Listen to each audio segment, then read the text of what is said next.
নমস্কাৰ যদি আপোনাৰ শিশুটেও নাকৰ হলনি মুখেৰে উশাহ লয় তেনেহলে আপোনাৰ শিশুটোৰ বহুত বেমাৰ হ'ব পাৰে আৰু যিবিলাক বেমাৰ হ'ব আপুনি কল্পনাও কৰিব নোৱাৰিব যে এইবিলাক বেমাৰ নাকেৰে উশাহ নলৈ মুখেৰে উশাহ লোৱাৰ কাৰণে হয়। প্ৰথম কথা যেতিয়া এজন মানুহে নাকেৰে উশাহ নলৈ মুখেৰে উশাহ লয় তেতিয়া বায়ুমণ্ডলত যিবিলাক ধূলি মাকতি বা লেতেৰা বস্তু থাকে বেয়া বস্তু থাকে সেইবিলাক ডাইৰেক্ট গৈ আমাৰ মুখেৰে বায়ুটো গৈ গলত লাগিব।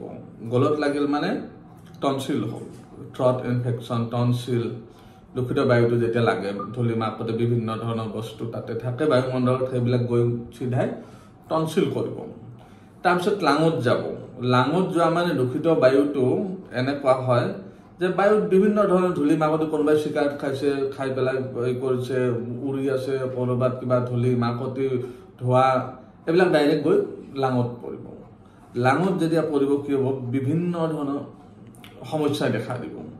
এজমেটিক প্ৰব্লেম সঘনাই সেই বাচ্চাটোৰ জ্বৰ চৰ্দি কাহ এইবিলাক হৈ থাকিব।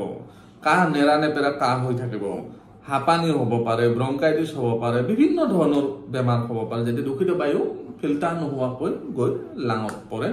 এইবিলাক প্ৰব্লেম হ'ব। তাৰপিছত কি হ'ব হাইপাৰ এক্টিভিটি হ'ব, চঞ্চল, শিশুটোৰ কোনো ঠাইত মন নবহিব, ইফাল সিফাল অত্যাচাৰ কৰি থাকিব, মাক বাপেকৰ কথা নুশুনিব, পঢ়া শুনাত মন নিদিব, বিভিন্ন ধৰণৰ প্ৰব্লেম হৈ থাকিব। কাৰণ মুখেৰে যেতিয়া উশাহটো লোৱা হয় লাঙত গৈ, কিন্তু নাকেৰে যেতিয়া উশাহটো লোৱা হয় আমাৰ ইয়াতে আৰ্টাৰী জইণ্ট আছে, ইয়াতে ফিল্টাৰ আছে, তাৰ ভিতৰত আৰ্টাৰী জইণ্ট আছে আৰু সেই আৰ্টাৰী জইণ্টেদি কি হয় অক্সিজেনটো ব্ৰেইনত যায় আৰু ব্ৰেইনত যেতিয়া অক্সিজেন যায় ব্ৰেইনটো ঠাণ্ডা কৰি ৰাখে। ঠাণ্ডা কৰি ৰাখে মানে আমি যিকোনো কথা সুস্থিৰ কৰি সুস্থিৰ মনেৰে ভাবিব পাৰোঁ। এতিয়া যিটো শিশুৱে মুখেৰে উশাহ লৈ আছে ব্ৰেইনত অক্সিজেন পোৱা নাই সেইটো অস্থিৰ হৈ যায়, অস্থিৰ চঞ্চল, যাক হাইপাৰ এক্টিভিটি বুলি কওঁ।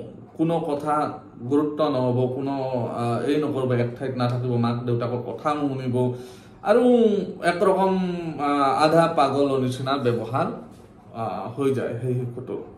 কাৰণ সেই শিশুটোৰ দোষ নাই, সেই শিশুটোৱে নাকেৰে উশাহ ল'ব পৰা নাই, মাক বাপেকে গম নাপায়, বিভিন্ন ধৰণৰ ট্ৰিটমেণ্ট কৰি থাকে।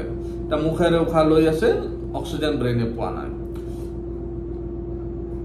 তাৰপিছত সেই শিশুটোৰ কি হ'ব পাৰে কথা কোনো চিন্তাই কৰিব নোৱাৰা হ'ব আৰু কথা মনত নাথাকিব। তাৰপিছত মিৰ্গী বেমাৰ হ'ব পাৰে, মিৰ্গী বেমাৰ হ'ব পাৰে, চিজাৰ হ'ব পাৰে, তাৰ অকস্মাত কেতিয়াবা বাগৰি যাব পাৰে। সেই শিশুটোৰ তালুখন মাথাত হাত দিলে দেখাব সদায় গৰমে হৈ থাকিব, অক্সিজেন পোৱা নাই ব্ৰেইনত। ব্ৰেইনত যেতিয়া অক্সিজেন পোৱা নাই তো ব্ৰেইনত যিটো কুলেণ্ট থাকে, লালটিৰ নিচিনা পানী থাকে, সেইটো ঘূৰিব নোৱাৰে, চলা ফুৰা কৰিব নোৱাৰে।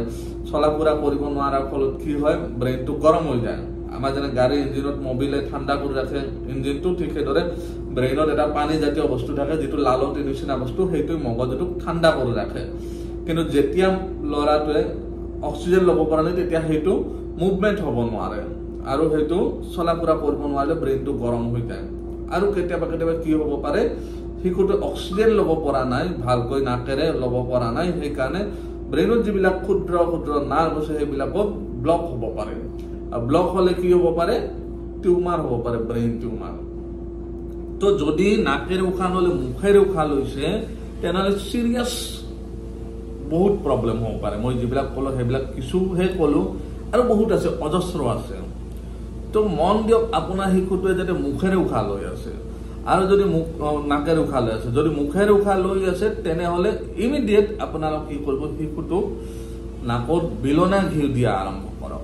বিলনা ঘি কি কৰিব লাগে গলাই ল'ব লাগে, গলাই লৈ নাকত দিব লাগে। নাকত দিয়াৰ পাছত একদম পানীৰ দৰে গলাই লৈ দুইফালে নাকৰ ফুটাত ভিতৰত সোমাই যোৱা কৰি চামুচেৰে দি দিব লাগে। দিয়াৰ পিছত ভিতৰত গৈ পেলাই এই ইয়াতে ফিল্টাৰ থাকে, সেই ফিল্টাৰ আমাৰ কেতিয়াবা ব্লক হৈ যায় ঠাণ্ডাত।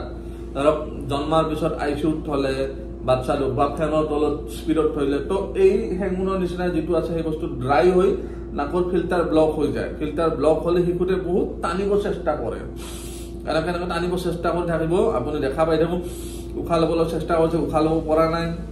তো কি কৰিব সেই ব্লকটো খুলিব লাগিব। সেই ব্লকটো খোলাৰ কাৰণে কেৱল বিলনা ঘি কামত আহে। বিলনা ঘি কি কৰিব লাগে নাকত 2-3 টোপাল গৰম কৰি গলাই লৈ পানী নিচিনা হ'ব সোমাই দিব লাগে ভিতৰত যোৱাকৈ আৰু শুই থাকিব দিব লাগে দিনত দুবাৰ কৰি দিব পাৰে এইদৰে 3 মাহ 4 মাহ দিয়াৰ পিছত এই নাকৰ ব্লক খোলা যাব খোলা যোৱাৰ পিছত শিশুটো নৰ্মেল মুখেৰে উশাহ নিশাহ লোৱা আৰম্ভ কৰিব তাৰ পিছত যিবিলাক তাৰ প্ৰব্লেম হৈ আছে লাং ইনফেকচন হয় হাওফাওত বিভিন্ন ধৰণৰ প্ৰব্লেম হৈ থাকে কাহ চৰ্দি এইবিলাক এৰা নিদিয়ে টনচিল এৰা নিদিয়ে জ্বৰ সঘনাই হৈ থাকে এইবিলাক তাৰ পিছতে ঠিক হ'ব কিন্তু আপোনালোকে যদি উল্টা কৰি থাকে চিকিৎসা তেনেহলে কি হ'ব এই শিশুটো জীৱনভৰ ৰোগীয়া হ'ব এই শিশুটো আয়ুস কমি যাব আৰু এটাৰ পিছত এটা বেমাৰ লাগিয়ে থাকিব তো মন দি শুনিব যদি আপোনাৰ শিশুটোৱে নাকেৰে উশাহ লোৱা নাই মুখেৰে লৈ আছে তেনেহলে বিলনা ঘিউ দিয়ক আৰু বিলনা ঘিউ আমাৰ এপছত পোৱা যায় সঞ্জীৱন লাইফৰ এপছত পোৱা যায় তাতে অৰ্ডাৰ কৰিব পাৰে তাতে অৰ্ডাৰ কৰিলে পাই যাব ধন্যবাদ